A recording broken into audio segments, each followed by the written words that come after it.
de acuerdo al positivismo clásico, esa separación entre el sujeto, que es el investigador, y el objeto estudiado. También el positivismo clásico, ¿se acuerdan ustedes?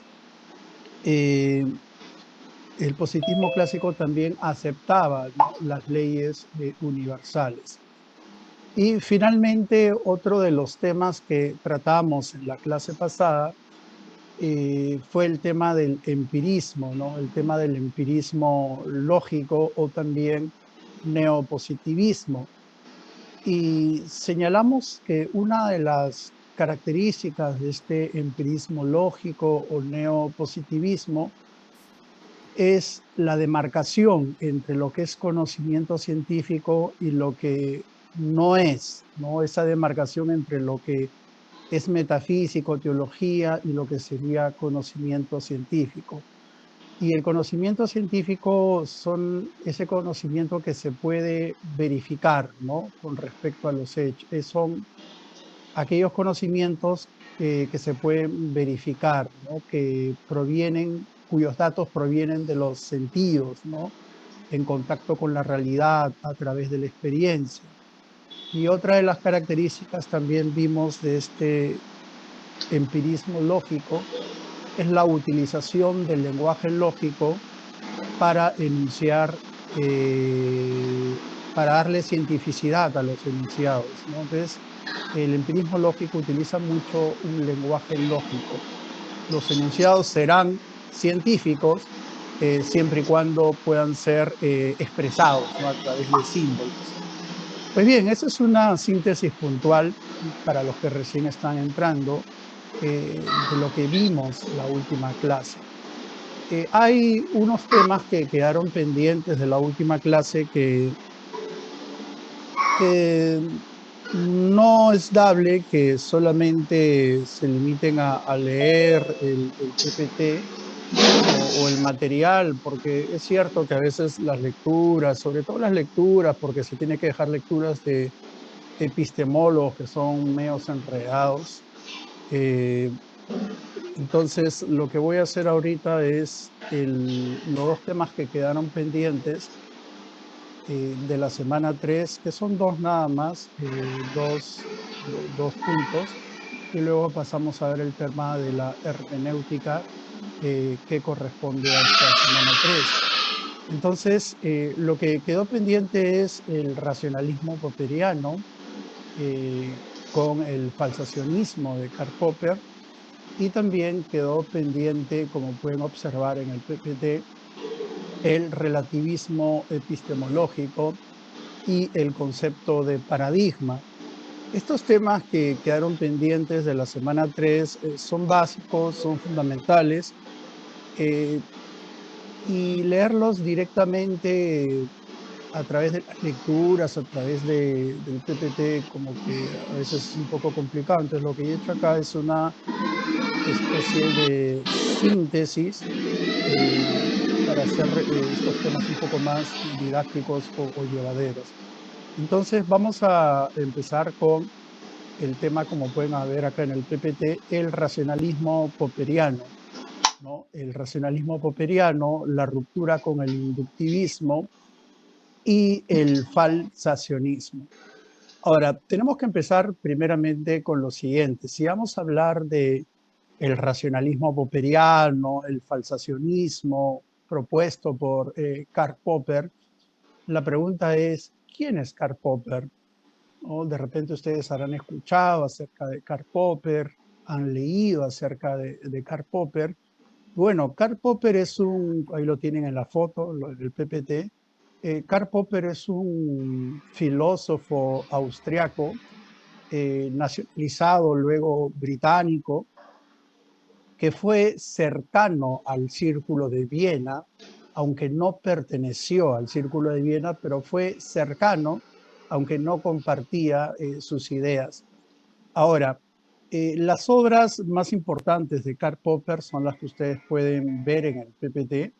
Es La lógica del descubrimiento científico en 1934 y La sociedad abierta y sus enemigos en 1945.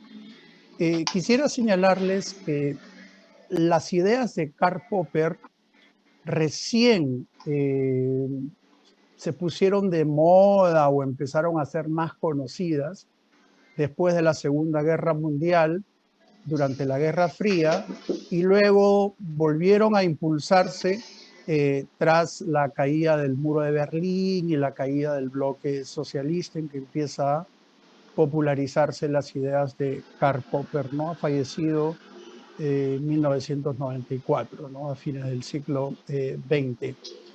Ahora, de Karl Popper, sobre todo, nos interesa ver las ideas que están contenidas en la obra que ustedes pueden ver acá, La lógica del descubrimiento científico, en 1934. Ahora, primero voy a leer lo que está en el PPT. Lo más importante que hay que tener en cuenta de Karl Popper es la propuesta falsacionista. Y para entender su propuesta falsacionista, hay que señalar que Karl Popper rechazaba el método inductivo, que era el que practicaba el Círculo de Viena y el empirismo lógico. Ahora, antes de entrar a ese punto, también hay que recordar que si hablamos del racionalismo de Karl Popper, hay que recordar qué cosa es el racionalismo, ¿no? El racionalismo, si recordamos, es una corriente filosófica, ¿no? Una corriente filosófica surgida, ¿no?, en la modernidad, que sostiene que el origen de las ideas, el origen del conocimiento, en general se encuentra en la razón, ¿no?, de acuerdo al epistemólogo Piscoya. Ahora, entonces, unos aspectos fundamentales de Karl Popper es el rechazo al método inductivo y su propuesta del falsacionismo. Ahora, si Karl Popper rechazaba el método inductivo como método de la ciencia, como pueden ver acá, lo voy a subrayar, este es un aspecto fundamental que ustedes tienen que recordar de Karl Popper. Karl Popper rechazaba el método inductivo como método de la ciencia. ¿Y qué cosa quiere decir que Karl Popper rechazaba el método inductivo como método de la ciencia? Recordamos que para el empirismo lógico aplicaba el método inductivo como fundamento de la ciencia. Y ese método inductivo, si recordamos, consistía en que a partir de un conocimiento particular repetido, se sacaba un conocimiento general. ¿Se acuerdan? Entonces, ese método inductivo que va a rechazar Karl Popper se entiende como que a partir de un conocimiento particular repetido se saca un conocimiento general. Por ejemplo, de acuerdo al método inductivo practicado por los empiristas lógicos, un ejemplo del método inductivo es: si queremos estudiar los metales para saber si los metales son maleables o no, ¿qué hacían la gente que practicaba el método inductivo? Cogían un metal y lo analizaban. Ah, sí, es maleable. Luego cogían otro metal, es maleable. Analizaban un tercer metal, un cuarto metal, un quinto metal, y como habían analizado 1, 2, 3, 4, 5 metales, la conclusión general, ¿cuál era? Todos los metales son maleables, ¿no? Ese es un ejemplo del método inductivo, ¿no? Cómo a partir de un conocimiento particular, repetido, se sacaban un conocimiento general. Y para el método inductivo, la ciencia avanza a través de la verificación. Ahora, Karl Popper lo que hacía era rechazar el método inductivo. Eso es algo que tener en cuenta. Karl Popper rechazaba el método inductivo. Karl Popper lo que señalaba es que de un conocimiento particular, repetitivo, Karl Popper señalaba que no se podían sacar conclusiones generales. Y se podría poner un ejemplo, ¿no? Como él lo señalaba. Por ejemplo, el hecho de que ciertos planetas, señalaba Karl Popper, giren en órbitas elípticas, no se puede afirmar que todos los planetas que hayan existido o que existan giren en órbitas elípticas. Ahora, Karl Popper lo que proponía era la falsación. Ahora, ¿en qué consistía la falsación? La falsación de Karl Popper consistía en lo siguiente, que en lugar de buscar todos los casos, todos los casos en sí, habría que buscar un caso que no. Me explico de otra manera. Lo que Karl Popper planteaba dentro del falsacionismo era buscar un contraejemplo. Karl Popper lo que señalaba, por ejemplo, era que decía, ¿no? Por ejemplo, millones de verificaciones no hacen que una proposición general sea cierta. Sin embargo, una sola vez que comprobamos que es falsa, hace a esa proposición falsa para siempre.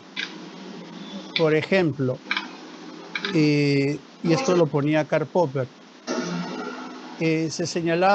anteriormente se señalaba que todos los cisnes eran blancos, ¿no? Anteriormente.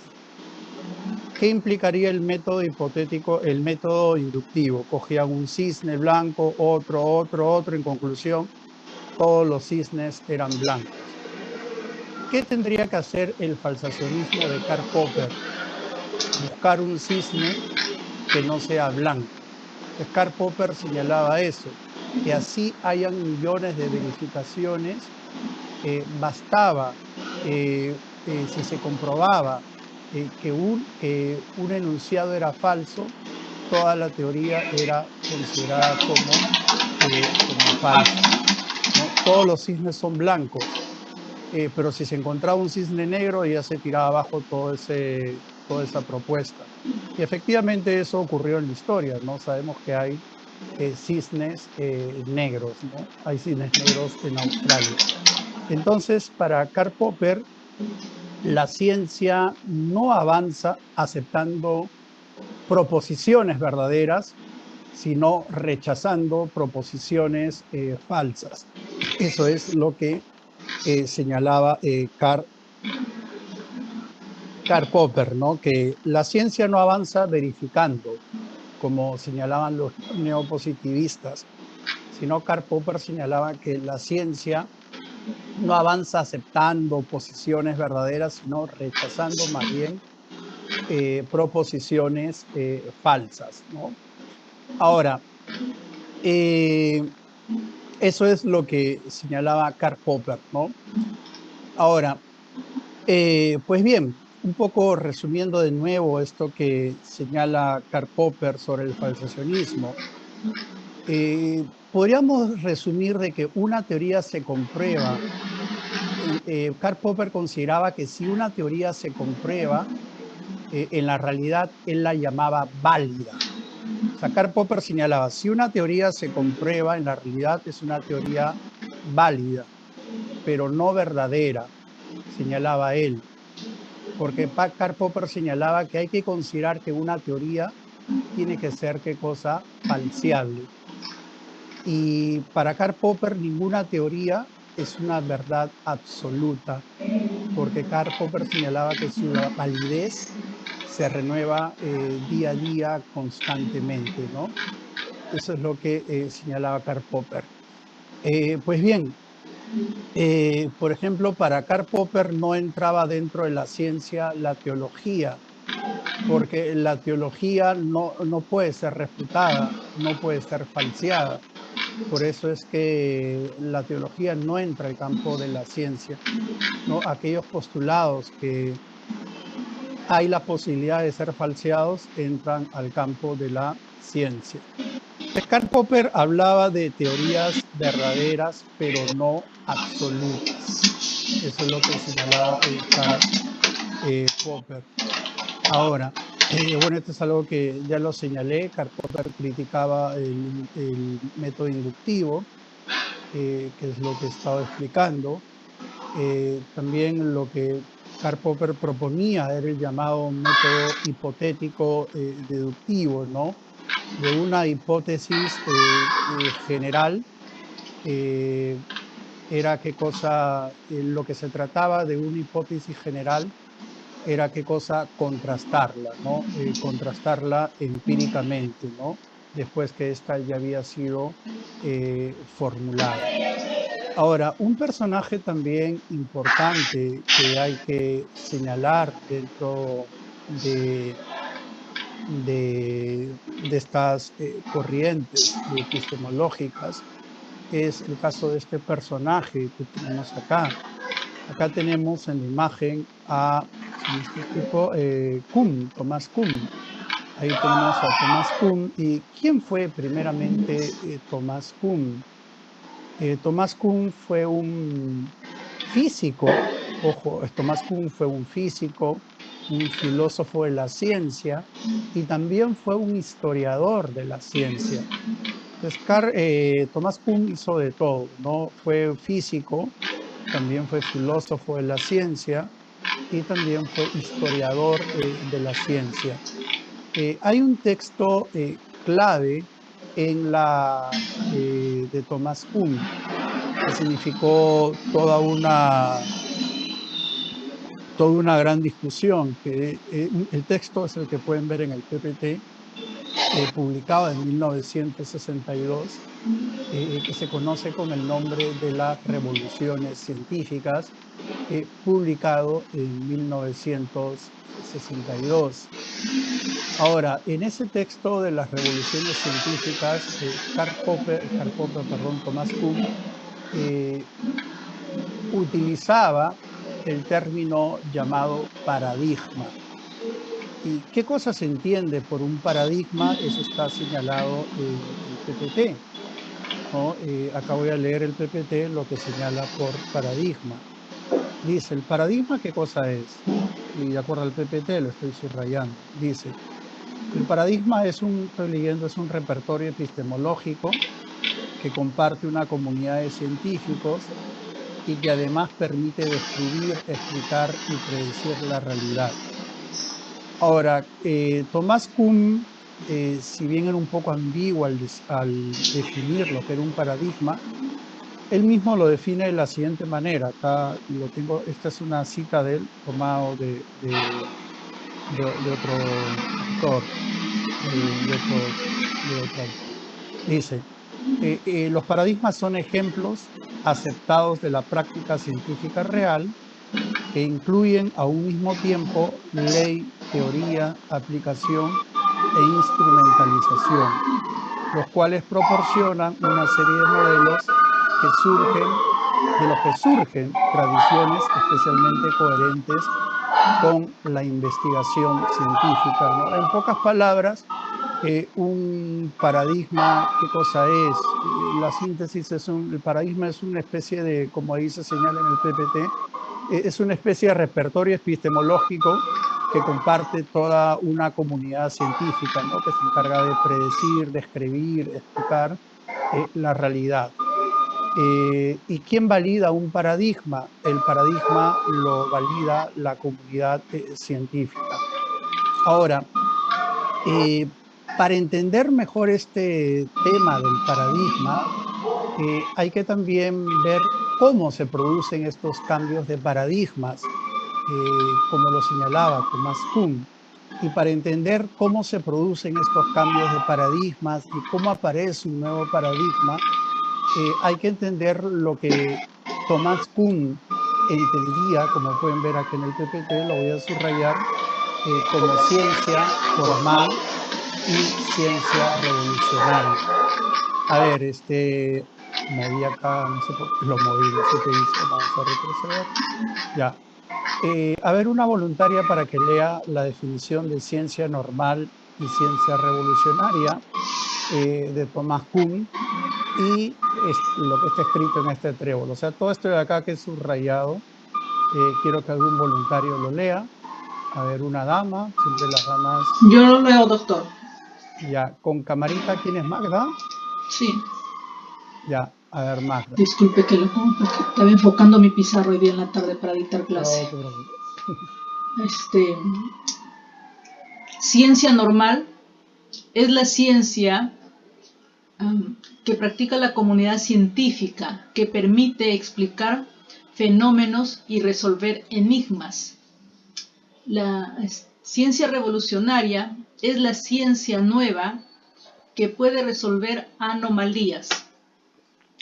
El tránsito de la ciencia normal a la ciencia revolucionaria es lo que se conoce como revolución científica, cambio de paradigma. Ok, Magda, muchas gracias.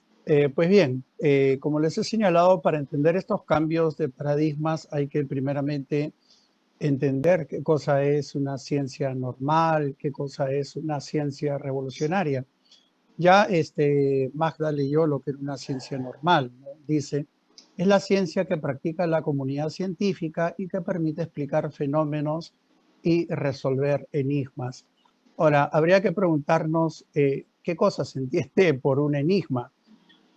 Un enigma es un problema que no puede resolver la ciencia normal. Entonces, eh, ¿qué cosa es un enigma? Es un, es un problema que no puede resolver la ciencia normal. Eh, eh, a ver, esta ciencia normal lo que hace, bueno, es explicar fenómenos y resolver enigmas, ¿no? Ahora, estos enigmas, disculpen, estos enigmas los puede resolver la ciencia normal. El problema es que los puede resolver hasta que luego aparecen las llamadas anomalías. Ahora, la pregunta es, ¿qué cosas son anomalías? Si esta ciencia normal que leyó su compañera explica y resuelve los enigmas que son parte del campo de la ciencia normal, el problema viene cuando aparecen las anomalías. Ahora, ¿qué cosa se entiende por anomalías? Las anomalías se pueden entender como un problema que la ciencia normal no puede resolver. Entonces, la ciencia normal resuelve todo, ¿no? Explica fenómenos, resuelve enigmas, enigmas que son algunos problemas que los puede resolver la ciencia normal. El problema viene cuando aparecen anomalías, y las anomalías son problemas de tal magnitud que la ciencia normal no los puede resolver. Y cuando cuando estas anomalías empiezan a acumularse, la ciencia, le señalaba Thomas Kuhn, la ciencia entra en crisis.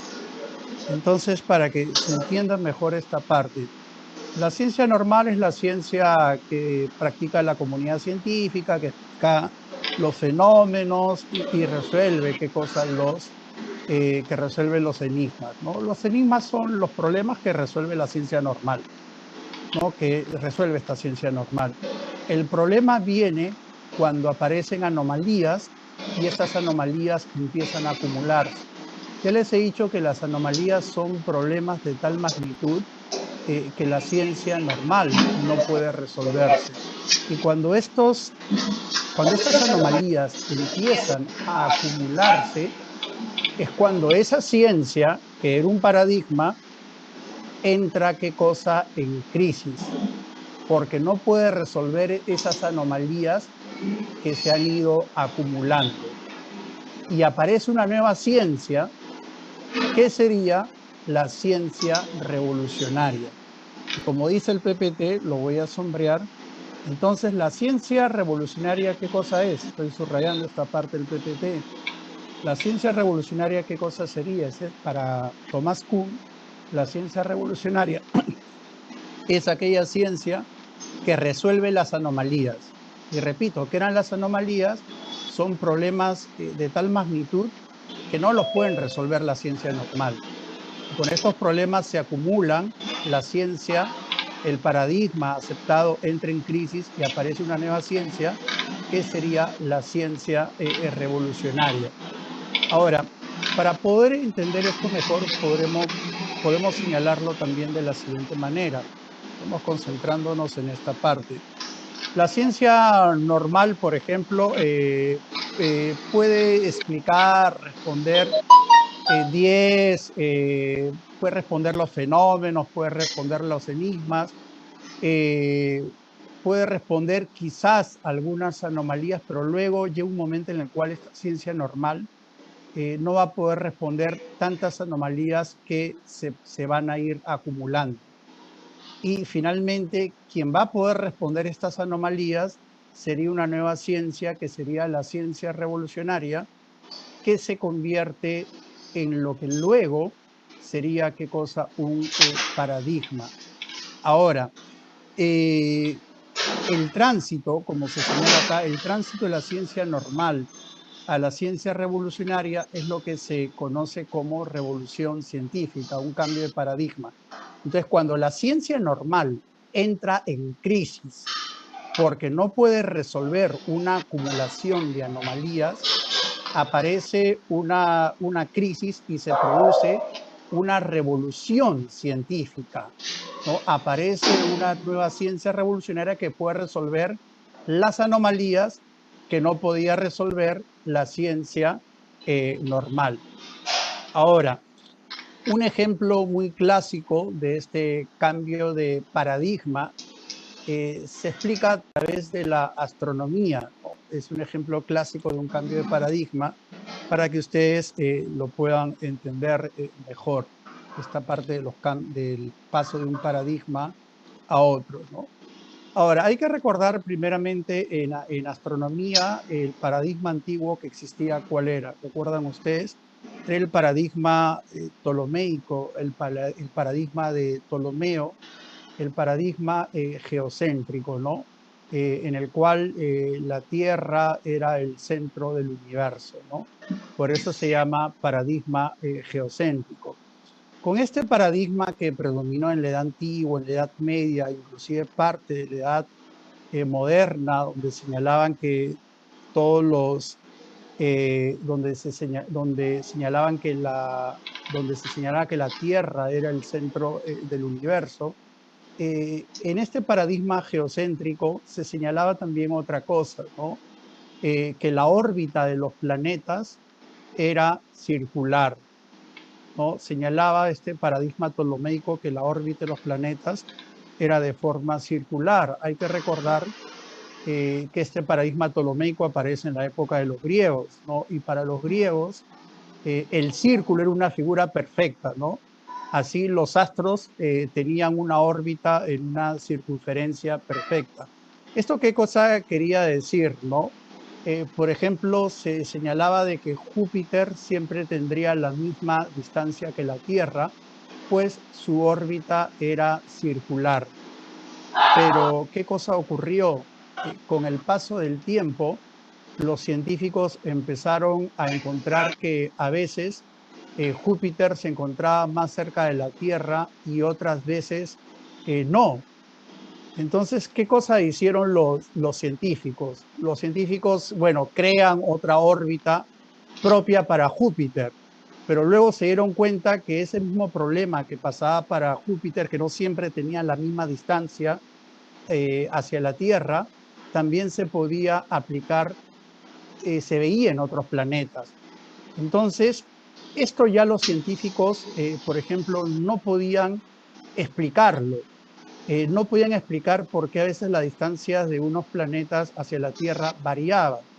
Entonces, empezaron a aparecer esas anomalías que no podía explicar el paradigma ptolomeico, el paradigma geocéntrico, pero sí la va a poder explicar, lo va a poder explicar, por ejemplo, Copérnico, ¿no? Con la llamada teoría heliocéntrica, donde señalaba que la Tierra no es el centro del universo, claro, de una manera relativa. Y de acuerdo a la teoría heliocéntrica, que va a implicar toda una revolución científica, señala que los planetas no habitan en una circunferencia perfecta, sino lo que en astronomía llaman una elipsis, ¿no? Es decir, no siempre están a la misma distancia de la Tierra. Entonces, Copérnico y los científicos, ¿no?, de la época de la Revolución Científica empiezan a resolver anomalías, empiezan a explicar anomalías que no podía explicar la ciencia normal. Entonces, ahí es cuando aparece finalmente un nuevo paradigma en la astronomía, que sería el paradigma heliocéntrico, el paradigma copernicano, que reemplaza al paradigma ptolomeico. Pues con este ejemplo que les he puesto, en el paradigma ptolomeico empiezan a aparecer anomalías, problemas que no pueden explicarse ese paradigma, y empiezan a acumularse estas anomalías hasta que finalmente se construye una ciencia que sí puede explicar esas anomalías que no puede explicar la ciencia normal. Y esa es la ciencia revolucionaria. Cuando se acumulan todas esas anomalías, se produce una especie de crisis, no una revolución científica que llama Thomas Kuhn. Y aparece luego un nuevo paradigma que empieza a imponerse y es aceptado por la comunidad científica. Entonces, en conclusión, para Thomas Kuhn, la ciencia avanza ¿cómo? Para Thomas Kuhn, la ciencia avanza cuando se van reemplazando los paradigmas, ¿no? Y esto lo pueden ver en el PPT, aquí está subrayado. Para Thomas Kuhn, la ciencia avanza cuando hay cambios de paradigma. Cada vez que hay cambios de paradigmas, de acuerdo a Thomas Kuhn, la ciencia va progresando, la ciencia va avanzando. Pero Thomas Kuhn señala que para que haya un cambio de paradigma, esto es algo traumático. Es lo que señala Thomas Kuhn. ¿Y quién valida estos paradigmas? De acuerdo a Thomas Kuhn, lo valida la comunidad científica. Y se señala que Thomas Kuhn es un historiador de la ciencia porque él también señalaba, como está en esta parte que les he sombreado, que cada época tiene su paradigma, ¿no?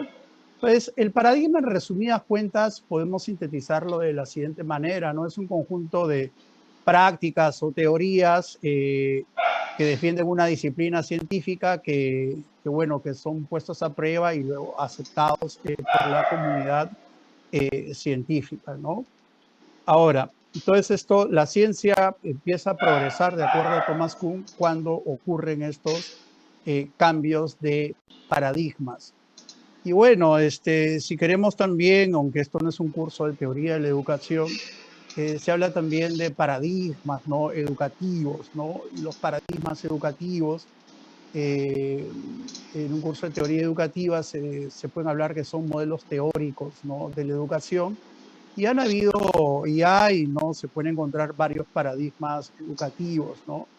El conductista, el cognitivista, ¿no?, el paradigma histórico-social y el constructivista, que obviamente bebe también de varias vertientes, que es finalmente lo que se impone, ¿no? Pero bueno, ahora, este es el caso, el hecho de lo que falta explicar del relativismo epistemológico del concepto de paradigma de Thomas Kuhn, ¿no? Y para poder entender todo este cambio de paradigmas hay que entender la ciencia normal. Cuando no puede resolver, la ciencia normal explica fenómenos, explica enigmas, pero cuando empiezan a aparecer anomalías, que son problemas que no puede explicar la ciencia normal, estas anomalías se empiezan a acumular y luego aparece una nueva ciencia, por decirlo de alguna manera, que empieza a poder resolver estas anomalías que no puede resolver la ciencia normal, ocurre una crisis, ocurre una revolución científica y hay un cambio de paradigma. Y este cambio de paradigma es lo que, de acuerdo a Thomas Kuhn, impulsa el desarrollo de la ciencia. Y como yo le he señalado, es un historiador de la ciencia y él señala que cada época, cada contexto histórico tiene su paradigma. Ahora, esto quería cerrarlo, que eran unos puntos que quedaron pendientes de la clase pasada. Esta parte de Thomas Kuhn no se encuentra propiamente en un PPT de la semana 3, ¿no? Sino en una lectura. He tratado de desagregarlo y ordenarlo y tratarlo de hacer un poco más entendible, de hacerlo entendible. Ahora, ¿qué conclusiones podemos sacar de este último tema que hemos visto, ¿no? Primero, bueno, acá tenemos las conclusiones que se pueden observar, las pueden ver en el PPT. Bueno, se habla de que el racionalismo es una corriente filosófica que sostiene que el origen de las ideas y del conocimiento en general se encuentran en la razón misma, como ya lo hemos señalado, ¿no? Ahora, otra conclusión es que Popper critica el método inductivo, que lo utilizaba el empirismo lógico, y señala que este método hipotético deductivo es el más adecuado, ¿no? ¿Y en qué consiste? En que una proposición científica para Popper es una hipótesis que puede ser objeto, como señala el PPT, de una posible refutación empírica o puede ser, ¿qué cosa? Falseable, ¿no? Bueno, acá tenemos algunas referencias de lo que hemos utilizado y ahora vamos a entrar a ver el tema propiamente de la semana número 3. En la semana número 3 hay dos temas, el tema de la hermenéutica, la investigación, la hermenéutica, y el otro es de la fenomenología. En este caso vamos a abarcar básicamente el tema de la hermenéutica. Ahora, bueno, vamos a pasar los PPTs, a ver, vamos a irlos avanzando. Bueno, acá tenemos la capacidad. A ver, Magda, ¿puedes leer la capacidad del tema de la semana número 3, por favor? Ya, doctor. Explica cuáles son las principales características de la hermenéutica y cómo se relaciona en la investigación. Ya, muy bien, eso es básicamente lo que se trata. Lo que se trata es que el alumno